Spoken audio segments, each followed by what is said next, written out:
This video is being shown to you under Section 107 of the Copyright Act of 1976. Allowances is made for fair use for purposes such as criticism, comment, news reporting, education, and research. Fair use is permitted by copyright statute that might otherwise be infringing.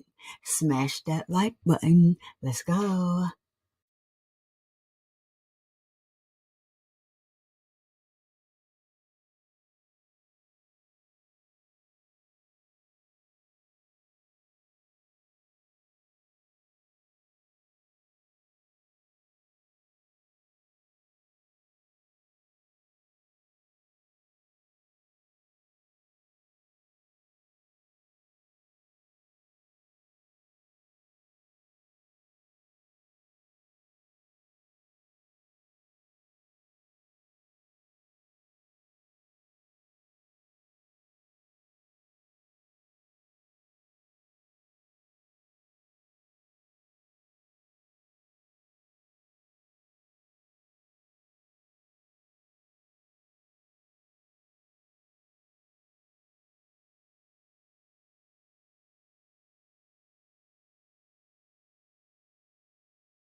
back on the screen. All right, here we go. So yeah, so as I stated before, I have a video on on this channel from a previous live that I did regarding Lori Paige. We know the father was arrested and was waiting to be brought to court, and the public was waiting for justice. However, doesn't look like we'll be getting that justice I want people to chime in the comments and tell me whether or not we have swift justice in this case or not. Okay, so according to officials, Lori Paige's father, who was awaiting trial for her unaliving, was found unresponsive in his cell last week. No cause of passing has been released, but sources say no obvious signs of trauma were present. This leaves us with three chilling possibilities. One, this was a personal unaliving. You put it all together. A stupid side. That's stupid side. Yeah, meaning Lori's family may never get the justice they deserve. Or two, this was natural causes, but a seemingly healthy man passing behind bars raises major red flags. Or three, and this is the theory that's already going viral, was this a silencing? Very well could have been. So we know jailhouse snitches and high profile cases can be messy. So as not to speculate, we don't want to do that.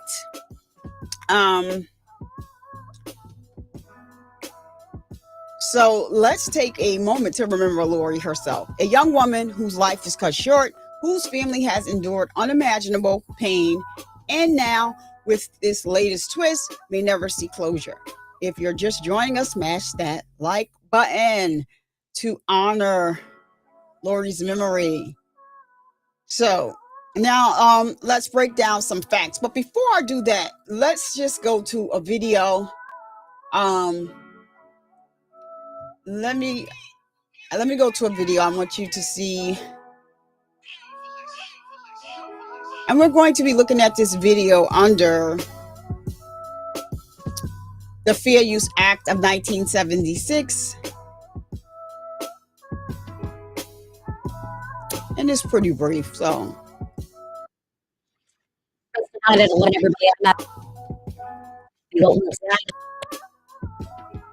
All right. Let me just pull this over so you'll get a look at what they are saying happened.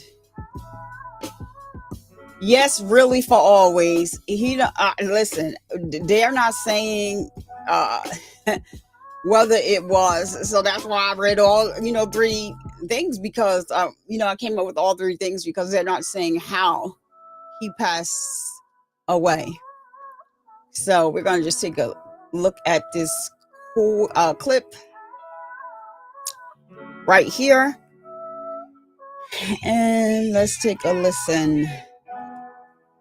Has the night off. We start to know with developing news. Andrew Wiley, the man accused of killing his daughter Lori Paige, is dead after having a medical emergency. The Leon County Sheriff's Office confirmed his death late this evening. According to LCSO, staff moved Wiley to their medical unit and attempted life-saving measures. They say the 36-year-old died a little after 5:30 this evening. A medical examiner will do an autopsy to determine the cause of his death. In April, Wiley was arrested in connection with his daughter's death and charged with second-degree murder. Court records detail the alleged steps he took to dump Paige's body in South Georgia and possibly prepare to leave the country. Before investigators found her remains this year, the Griffin Middle School student had been missing since June of 2023. All right, and so that is it for that. Just a small clip from that video. Such a sad occasion. This is what I'm saying, to drop down in the comments whether or not you think we received justice, swift justice, or would you have rather him go through the hop through the ropes, going to trial, going to court, standing and in front of a jury of his peers, and getting justice that way, or is this? Would you consider this swift street justice for you? However he passed, is it a is it a did we get justice for Lori? Depending on how you look at it, I'm going to say, I never want to be a part of a capital case, where, because I never want to be put in a position to where I'm making the decision about whether somebody passes along or not. Yes, for always. I mean, it could have been several things. Either he could have been unalive, because they're not saying how he passed. He could have been unalive. He could have took himself out of here, or he could have passed of natural causes. But it's okay. So I'm going to go with, so for always it's saying no justice. So I'm going to say we got no justice because we want to see him brought in front of the court, but then we got swift justice because he's not here. He's what he did to his child. He's now, they may be in different spaces. However you think of the afterlife, that she's probably dances with the angels, and he's probably down there dancing with the horns. So oh wow. So now let's take a break, a minute to break down the facts. So Leon County Sheriff's Office has launched an internal investigation. The medical examiner's report could take weeks, and legal experts say this could derail the entire case unless new evidence emerges. So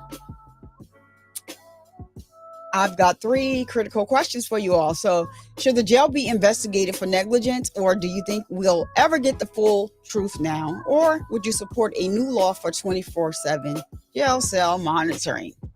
So drop your answers in the comments and share the stream if you believe every inmate's death deserves scrutiny. Because here's the hard truth, Survivor Nation. People don't just vanish in jail. And when they do, we owe it to victims like Lori to demand answers. I say Lori got swift justice. So if you're here and you want to help us keep covering these cases like Lori's, we have a couple of cases that are coming up that I will be covering. Consider supporting the channel via super chats or the thanks button, or you could just hit that like button for the free $99. You can donate via Chime or Cash App. Is not mandatory, but totally up to you. But it takes nothing to hit that like button. So, and if you're new here, hit subscribe. So we're just getting started. So what do you think, AOBD? Do you think that we got swift justice in this case? What are you thinking? I'm thinking, okay, so no justice because we want to see him brought in front of the court, right? And we all here, everyone here likes trials, right? But then we got justice because, I mean, I don't wish death on people, but it's not my story. I don't know him. I wasn't nowhere near him when he passed. I don't know how he passed, but I do know that essaying your child and then unaliving her, burying her, and on your way out of the country is nasty work. So you did this, sir. Reported her missing, and then you just started, essaying her, and then you gonna live to her and put the body somewhere, and and now you just off to to La La Land, thinking that you was going to make it out the country before they would catch you, but they caught you, and he just looked like he had excuse me, it's how many minutes we've been here? 20. Okay, he looked like he had a resting bitch face, like, okay, hurry up. That's how he looked. I'm just keeping it real. So AOBD said I was talking to my son, so I wasn't quite paying attention. You know what, AOBD? Thank you for the thank you for the view. So and I hope you hit that like button for the free $99. So what we're saying, he was found unalived. This guy is someone who essayed his daughter, and then unalived her. He dumped the body somewhere and then reported her missing, and then was on his way out of the country though. So they found him last week in the cell, unalived. They don't have a cause of his passing yet. So I gave 3 options to, one, what do we believe? Was this a personal unaliving? 2, did he pass of natural causes? Or 3, was he unalived? So, like I said, and the question was asked, I said, do you believe that Lori got swift justice, or we got cheated out of, seeing him? I know we love a trial. But now we're not, getting a trial. And so the family, some of her other family is saying that they didn't get to, they didn't get justice. They wanted to see this thing through. So they are left with more questions than answers. Like I said, I would tell them automatically, for me, I would never want to be on the capital case. I don't want to be the cause. I don't care what the issue is of anyone's unaliving. So that's just me personal. But in this case, he was found unalived, and I believe we got swift justice. And that's it, and that's all. We got swift justice, but of course we would have loved to have seen him go to court, face a jury of his peers, and and heard all of the evidence as well. But we're not getting that because he is 48 feet under. Y'all know I'm silly. He's 48 feet under, dancing with his red cape on and his pitchfork up in the air. So that's what we have on that case. Now, I have been looking for the Naziah Harris updates. I don't see anything, but they changed the final. Someone said he went to court the other day, but when I looked up the case, it looks like they moved that final hearing till August 1st. They still have the trial date starting as of October 6th, which will start with jury selection. But I didn't see anything different when I looked on there. I can't be on the capital case either. I can't decide whether or not. Right. That's the whole reason why I don't want to be. I don't want to make that choice. Even if he went to court, what he did was terrible. I mean, terrible, but that still needs to be investigated. Oh, yeah. If the family believe he did it, then they got justice. They will never have all the answers, even if he went to court. Correct. I do agree with that also. So I guess they're feeling like they wanted to really see, have him have his day in court, and he is having his day in court. It just, without the case, it was a death penalty case, and so he was taken out with the garbage. All right. So that's just the way I feel about this cat. You got custody of your daughter, only to essay her and then to unalive her. It's crazy. But for Naziah Harris, in the case of Naziah Harris, I do see that they made a change to the final hearing for Jarvis Butts. They moved it to August the 1st, right? The trial is still the same date. I didn't see anything else when I went in there. I didn't see anything else with the same charges, and I went directly to Detroit, Michigan's site, and I looked in the Open Records Act. I didn't see anything. So as far as updating you for that case, all I know is that on August 1st, he will be in court having a final hearing. I don't know if that's going to be streamed because his hearing previous to this final one was not streamed. So we all thought that he did not go to court, but he did. They just did not stream it. So that's what I found. So I only can report what I find. I'm going to let me see, because I don't think my pacer, I don't think that he would come up in here on pacer, because this is just for, what do you call it? Yeah, this is just for federal cases. Let me see if I can pull. Yeah. If I can pull up something here and paste and see if we can find him, but I'm pretty sure I can't find him in here. This is for Fed cases, but I'm gonna try it.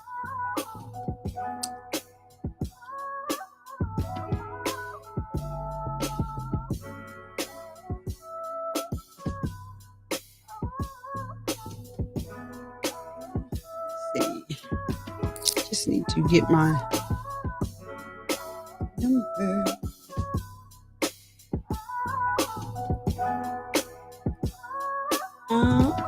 Let's see if I see something different, and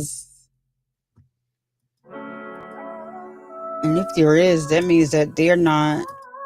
I don't think that I could.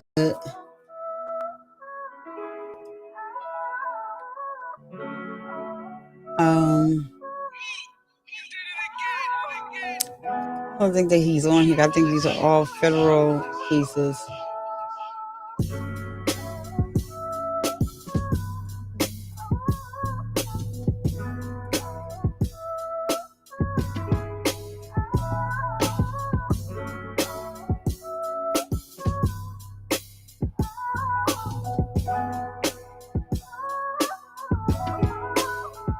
All right, let's see.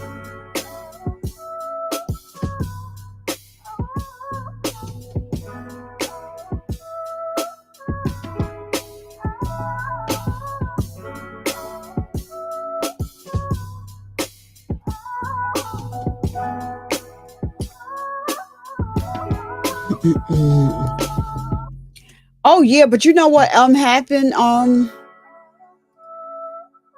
King, the guy that testified in Jarvis Butt's case, was being released from prison.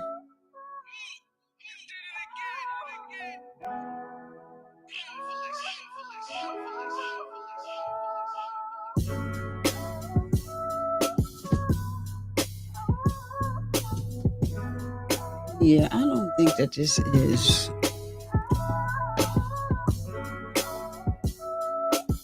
I don't think that I can find him on here. Yeah, this is not for. This is for But when I go to their Open Records Act, I don't see. Only thing I see is only thing that I've seen is that his final hearing has been scheduled for August 1st. So, it's sad that they have still not found Nazai's body. You know, I think that so in the Jarvis Butts case, what is crazy is Jarvis Butts is a serial ex-offender. Serial ex-offender. It's very disturbing, some of the details that are coming out about him. And so I don't believe that his crimes are like contained to the state that he was living in and where he was arrested. I believe that he moved from place to place. Allegedly, I don't know, because you don't know these things, but allegedly there was a young lady that came forward that Jarvis Butts brought from a different state to this area, and he essayed her over some days, and she got out, according to the interview that I watched. So I'm not sure. I didn't. Uh, I mean, I watched it, but I'm not sure if the person. 'Cause I couldn't really see the person. Um, the YouTuber had the person on the phone or something like that, and she was just basically saying. And what she was saying was though that actually, she thinks that they were running there's this whole theory going on, this whole speculation going on about it being some type of ex trafficking ring up there where Jarvis is, and they think that he could have been part of this ex trafficking ring. Now, what I will say about King, the guy that used to own the shop with him, the guy, he was incarcerated because he likes to beat on pregnant women. So it wasn't just one pregnant woman. He's assaulted multiple pregnant women. And so I just believe that they should not be using him as a witness. I think that he should be a co-defendant along with Shannon Harris and along with Annette Harris. That's Nazia's aunt and her grandmother. So I do believe that King definitely knew what was going on. Was he a part of it? I'm not sure. I just know that just because Jarvis has a lot of kids, I'm not understanding this is a mechanic shop where they are fixing on cars, whatever, doing stuff with tires, replacing tires, whatever you need to do a car. So children really shouldn't be there. But why he had, games and coloring books in that shop, it's disturbing at best. If someone else had a shop like that, and maybe they said like, oh, well, my daughter has to, I have to pick my daughter up from school because maybe her mother works or something like that, and I bring her here and sit her in the office for like 5 to 10 to 15 minutes until I'm done, and then we're out of here. Then I can see you having those things. But in Jarvis's case, it is very cringeworthy because of his history. And so, they're adding new victims to this case. Yes, King was a certified, but pregnant. He liked to do it pregnant, while they were pregnant. I can't emphasize the while they were pregnant enough. But yeah, I do believe that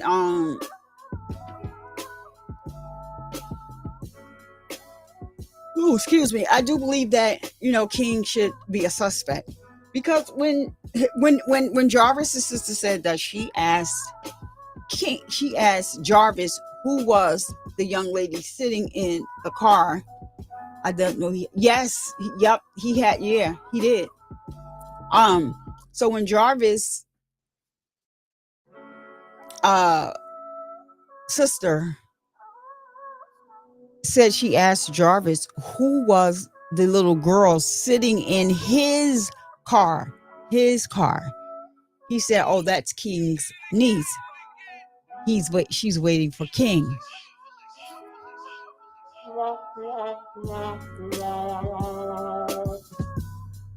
So if King is in the shop with him. So King is in the shop with him, never says anything.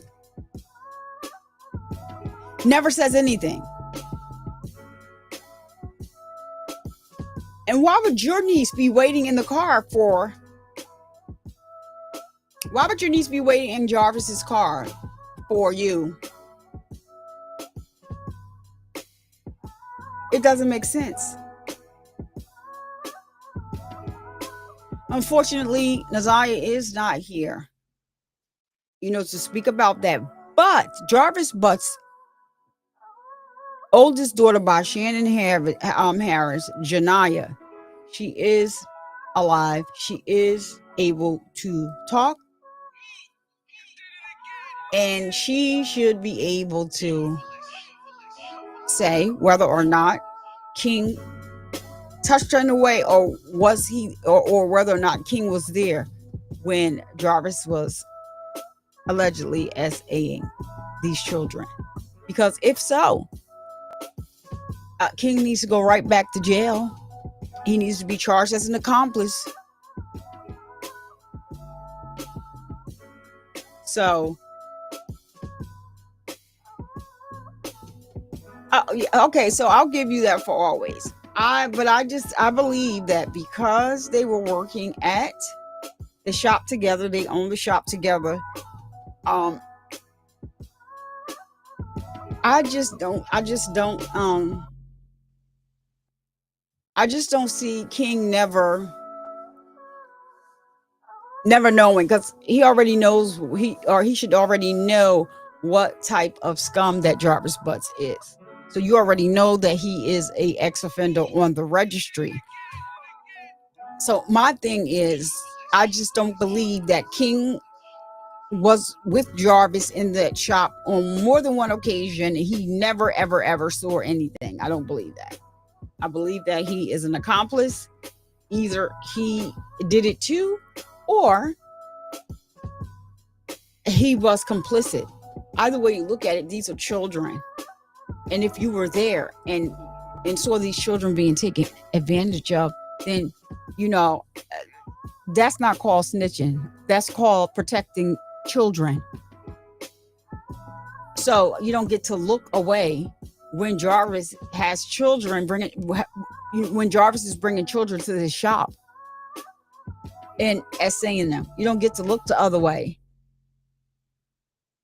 I just don't believe that they work together so close. A lot of times they were riding around together, dropping people's cars off together and all of that. Because Naziah, they fixed King's child, one of King's child's grandmothers. They fixed her car, and so instead of her coming to get the car, they drove the car to her. And then allegedly on the way, King said that Jarvis says, pull over. And then he said that was Naziah. When he told him to pull over, Naziah got in the car. So Naziah drove with them to the grandmother's house where they were dropping the car off. Or was that the grandmother's car, or was the daughter's car? Because the daughter did take the stand in this case and say that she did see Naziah at her house with King and Jarvis. And so she said Naziah just sat quiet. She didn't say anything. I think she asked to use the bathroom. So I'm going to say it again. I don't believe that King did not know or wasn't an accomplice in all of these essayings, that was happening at that shop. And so also and before we got the full story and Shannon Harris was on the stand,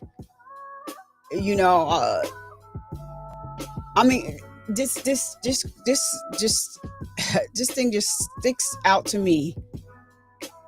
It just sticks out to me. Shannon texting Jarvis, asking him, did he need Naziah for anything?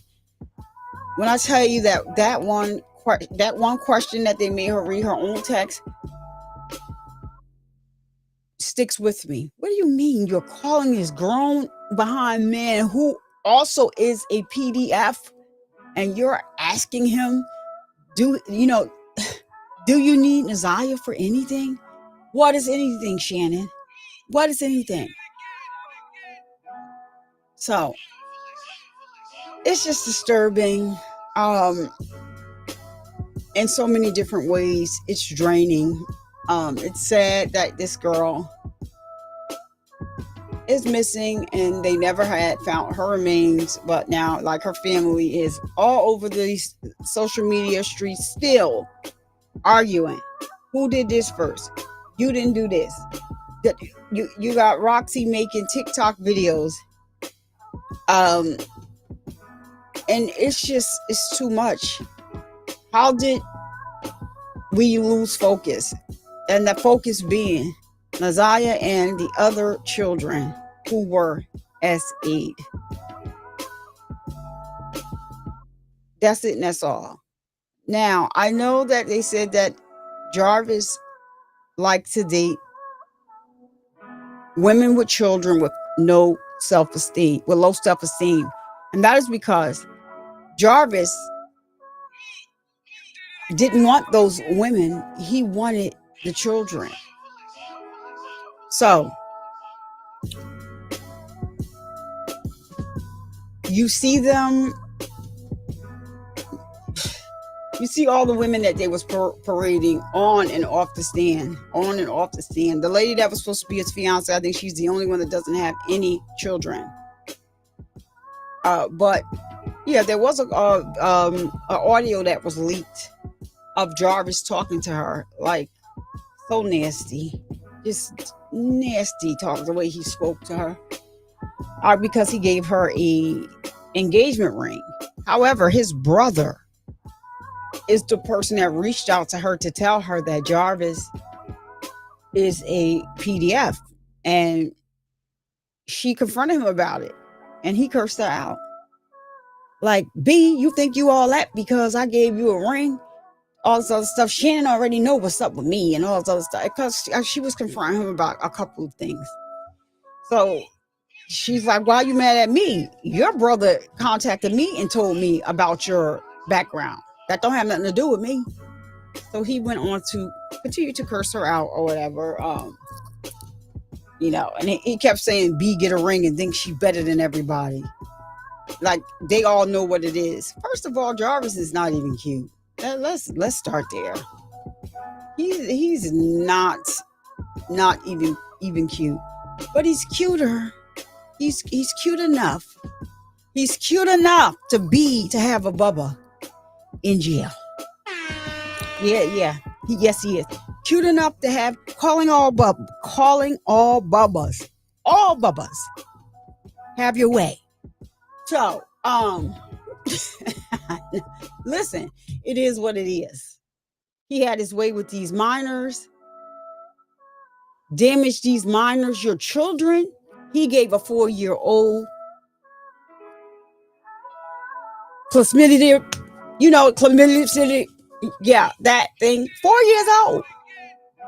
And I'm wondering, is it going to come out in the trial? Was that 4-year-old child one of his children?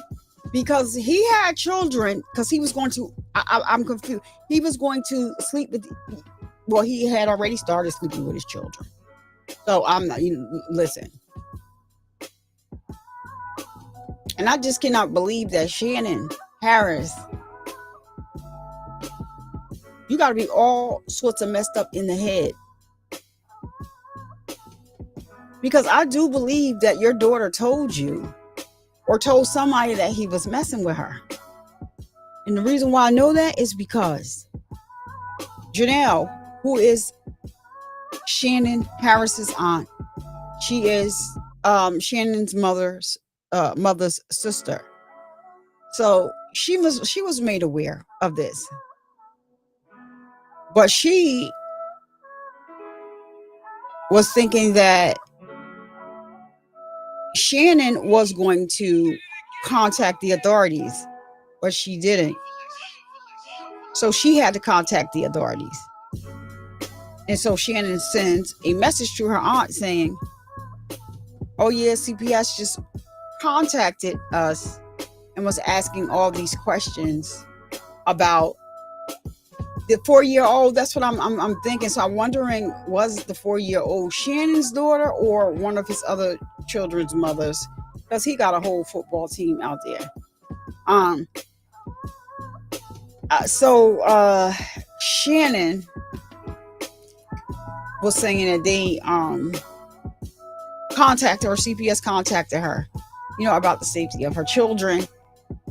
Blah, blah, blah, blah, blah.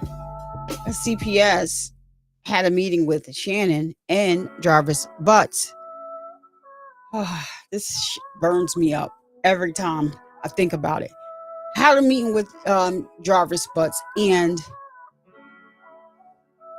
Shannon, and Shannon was like, "Oh, he would never touch any of the children." They never interviewed Naziah.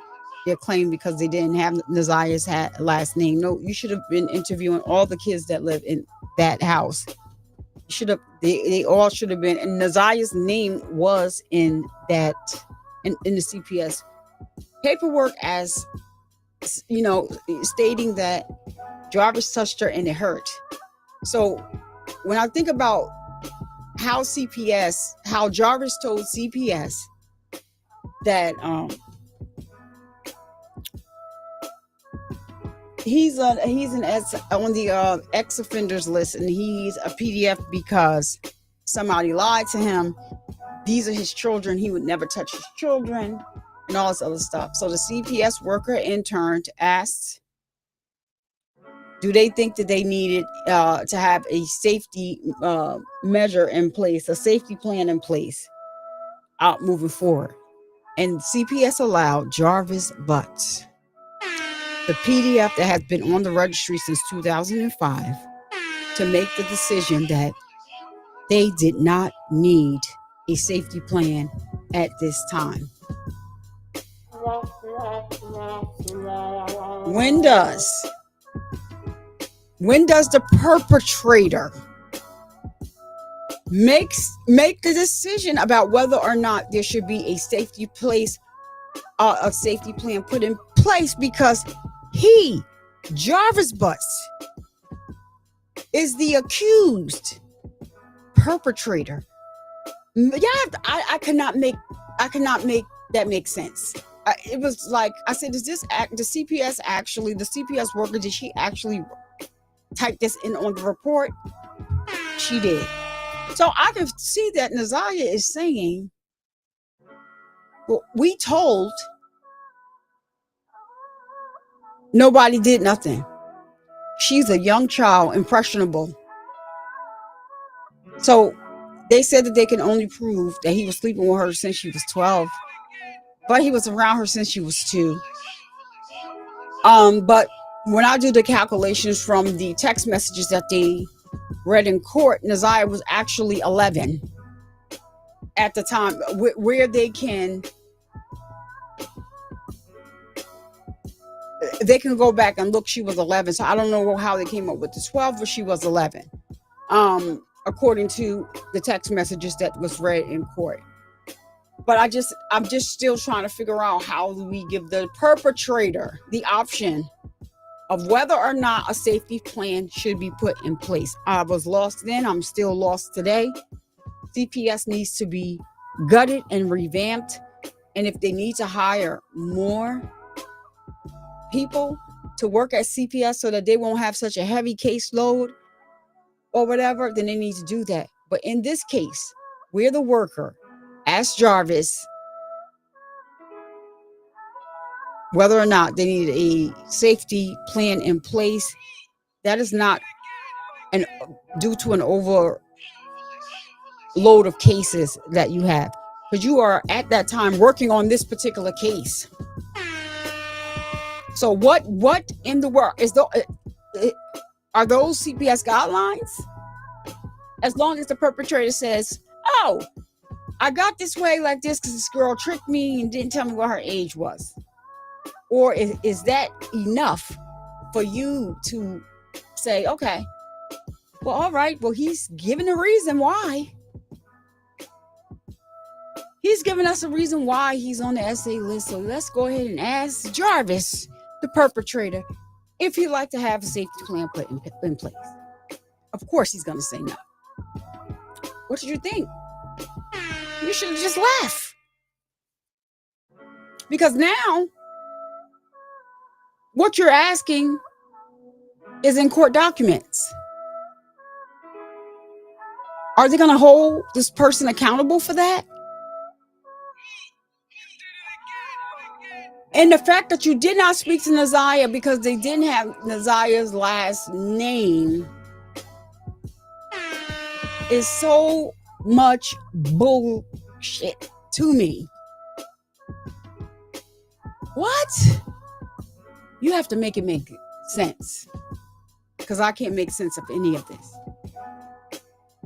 So all I know is that they've added some new victims to his case, and we will have to see. So what I did hear was that his oldest daughter, by the lady who SA'd him, she's supposed to be testifying. So I hope that she does come and testify and allow her voice to be heard.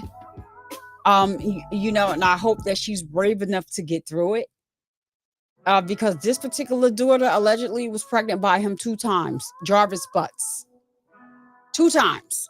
So, I am just going to pray for her strength. I don't know her name, but I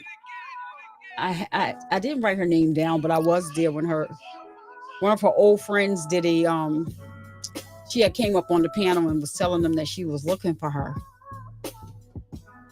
And so, they wanted to help her. She says, so she's just looking on Facebook because she moved away and went to a different place. And that's how they lost contact with each other. But she was definitely looking for her. She said, because, I was a real friend to her. She really didn't have too many people. Like in her corner, she was very like reserved and closed off. So she didn't trust a lot of people, I guess, to know the secrets that she's supposed to be keeping about, Jarvis Butts. This young lady also said that she was turned off by the fact that Jarvis Butts asked her what kind of prom dress was she going to be wearing. She thought that him asking her that was inappropriate. She did not know him. She only knew that he was her friend's father. And, the question that you asked me about, you asked me when you come get your daughter and you see me and you say something to me for the first time, you ask me, what kind of prom dress am I going to be wearing? Yeah, I swear you can't make this bull crap up. So she said she was really creeped out by it. And she said she kind of looked at him like, why do you care? So, she said it was weird. So, yeah, so I am going to go. I only came on here to give the update about Lori Paige and how her father is unalived as well, regardless as to how he was unalive. He is no longer here on this earth and could not hurt anyone else. So, like I said, if you're here, smash that like button for the free 99. You can also donate to the channel by leaving a super chat or thanks,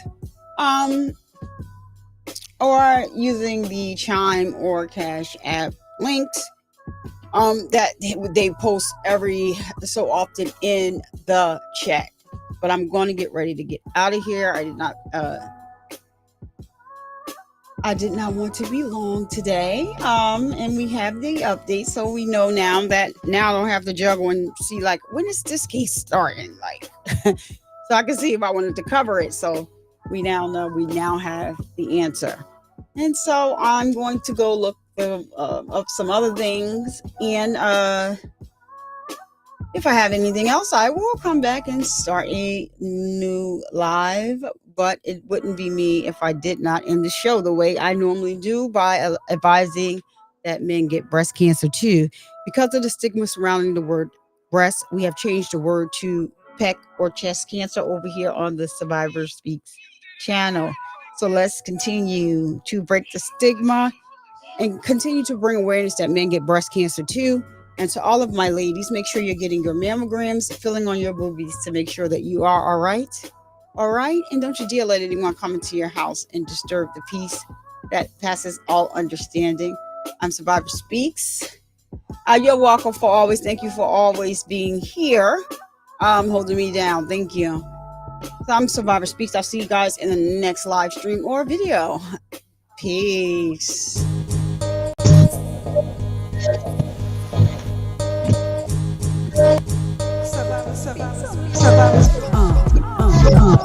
Survivor Speaks is the name at the end of the day. People love me or hate me, I don't care either way. Breast cancer busted through like a leaf in the night. The cancer's ass was knocked out before the end of the fight. A champion coming through, knocking everything out. Just hard if you see, I do nothing for clout. Just like cancer, I'll let nothing take me out. So be respectful when you step foot inside of my house. Over here to have your ass escorted on out. So hop up out the bushes, wipe your feet, take a seat, and get comfortable and chill with your girl. Survivor speaks, yeah. Hey, hey, hey. Who, what? I'm Survivor, speak. What time is it? What time is it? What time is it? It's time for you to hit that like and subscribe button and turn on that notification bell so you get a notification each and every time that I go live. Yeah.